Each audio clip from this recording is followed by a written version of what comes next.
बच्चों, मध्य प्रदेश के घने जंगल की ये कहानी है। वहाँ एक लकड़बग्घा रहता था जिसे अपनी ताकत, अपनी फुर्ती पर बड़ा ही घमंड था। वो अपने आगे किसी को भी गिनती में नहीं लेता था। छोटे मोटे जानवरों को तो वो यूं ट्रीट करता मानो वो ही जंगल का राजा हो।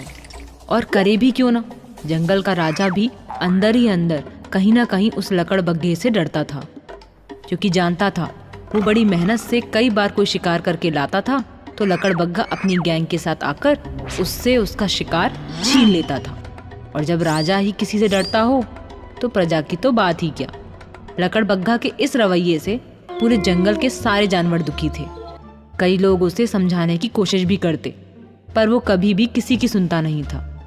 यहाँ तक कि उसके बचपन का दोस्त सियार कुमार भी उसे समझाने की कोशिश करता।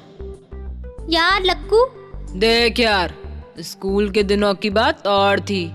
अब मुझे लक्कू नहीं, लकड़बग्घा कहा कर। और पूरे जंगल में ना अपनी इज्जत है। इज्जत नहीं, सभी डरते हैं तुझसे। मेरी बात मान, अब ये लड़ना झगड़ना छोड़ दे, इसमें कुछ नहीं रखा है। अबे तेरी तरह मैं डरपोक नहीं हूँ, शर्म आनी चाहिए तुझे। मेरी तरह दिखाई देता है, फिर भी मेरी तरह ठाठ से नहीं रहता। डरपोक कहीं का। ये डर नहीं है यार, रिस्पेक्ट है।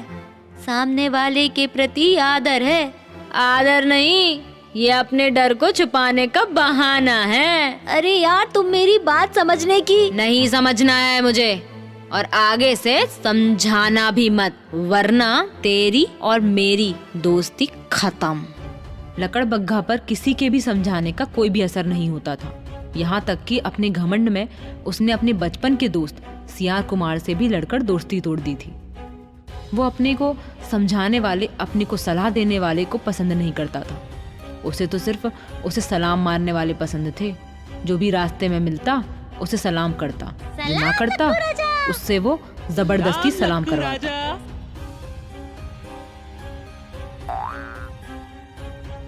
क्यों बे, सलाम मारने के लिए तेरे हाथ टूट गए हैं क्या? हाँ वो क्या? सलाम मार और हर बार सलाम मारना, वरना तेरे आगे का दाया और पीछे का बाया पैर तोड़कर खा जाऊंगा।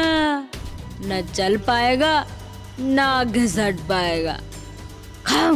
माफ कर दो लक्कू राजा, माफ कर दो। ए, सलाम मार। सलाम लक्कू राजा।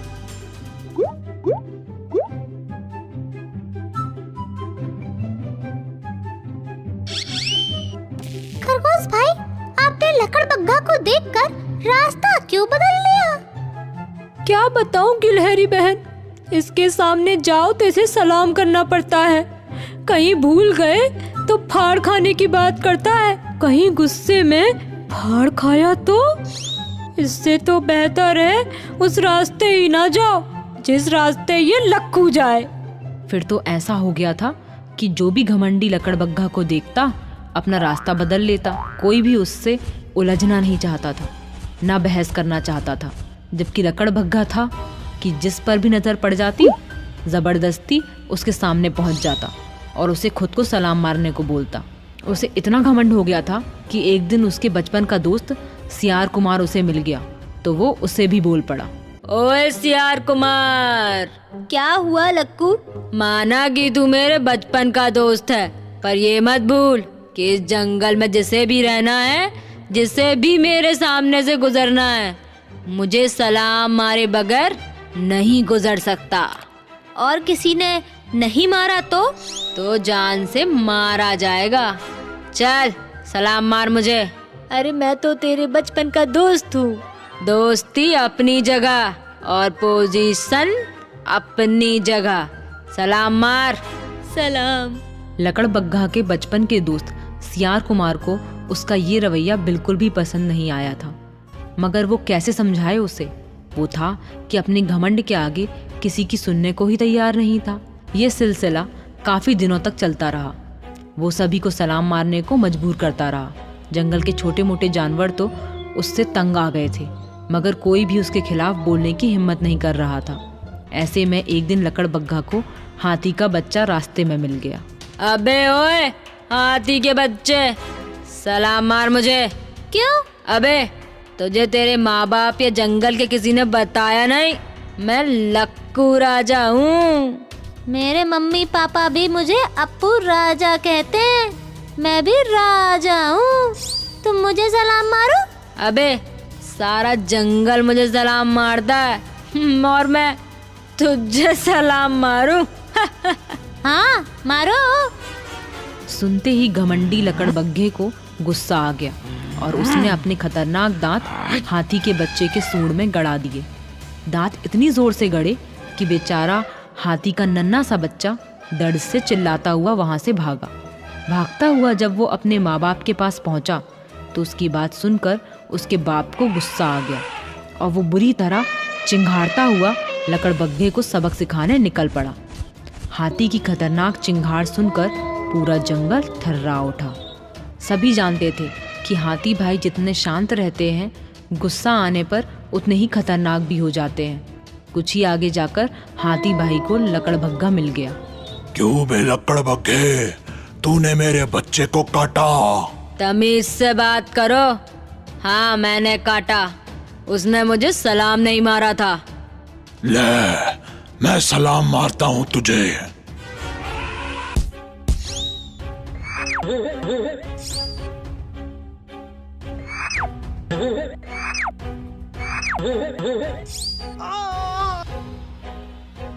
अबे हाथी, अगर ज्यादा किया तो मैं तुझे काट लूंगा। तू मुझे काटेगा? ले काट।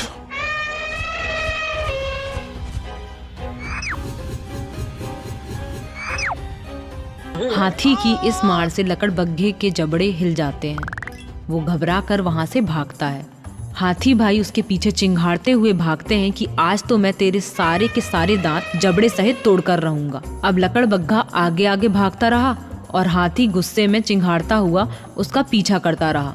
सारे जंगल के जानवर ये देखकर सरप्राइज थे कि लकड़बग्घा जान बचाकर भाग रहा था। उसे डरकर भागते देख जंगल के सारे जानवर खुश हो गए थे। अब लकड़बग्घे की समझ में आ गया था कि हाथी राज आज उसे छोड़ने वाले नहीं हैं। वो उसका जबड़ा तोड़कर ही रहेंगे, सारे दांत निकाल कर ही रहेंगे।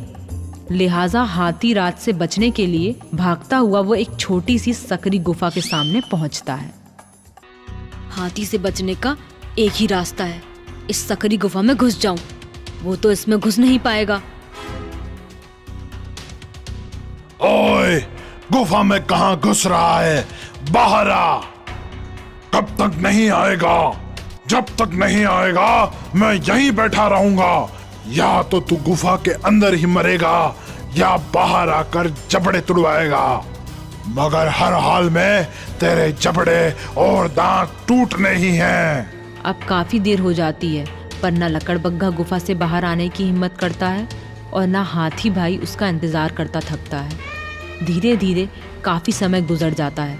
तभी अचानक लकड़बग्घे को गुफा के अंदर उसके बचपन का दोस्त सियार मिलता है। सारी बात सुनकर सियार उसे फिर समझाता है।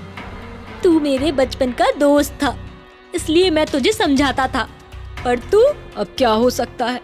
अब तो हाथी भाई किसी भी कीमत पर मुझे नहीं छोड़ेंगे। मुझे भूख भी लग रही है। मैं अंदर रहूंगा तो भूख से तड़प तड़प कर मर जाऊंगा और बाहर निकलूंगा तो हाथी भाई मेरे दांत तोड़ देंगे। तब भी मैं खा नहीं पाऊंगा और भूख से तड़प तड़प कर मर जाऊंगा। अगर तू आज से अपनी आदत बदल ले तो मैं हाथी भाई को समझा सकता हूँ। हाथी भाई समझेंगे ही नहीं। अगर तुम अपनी आदत बदलने का वादा करो तो मैं कोशिश कर सकता हूँ। मैं वादा करता हूँ, आज के बाद मैं किसी को भी तंग नहीं करूँगा, किसी को भी सलाम मारने को नहीं कहूँगा। उल्टा मैं सभी को सलाम मारूंगा बस। पर क्या हाथी भाई मुझे जिंदा छोड़ेंगे? वो तो किसी का भी कहना नहीं मानते। सुनकर सियार कुमार जाता है और कुछ ही देर में हाथी भाई को समझाकर लकड़बग्घे को बाहर ले आता है। लकड़बग्घा हाथी भाई को शांत देख सरप्राइज हो जाता है। फिर पूछता है, कमाल है हाथी भाई, आप मुझ जैसे खतरनाक जानवर से नहीं डरे, मेरा कहना नहीं माने और एक नन्हे से सियार की सुन लिए।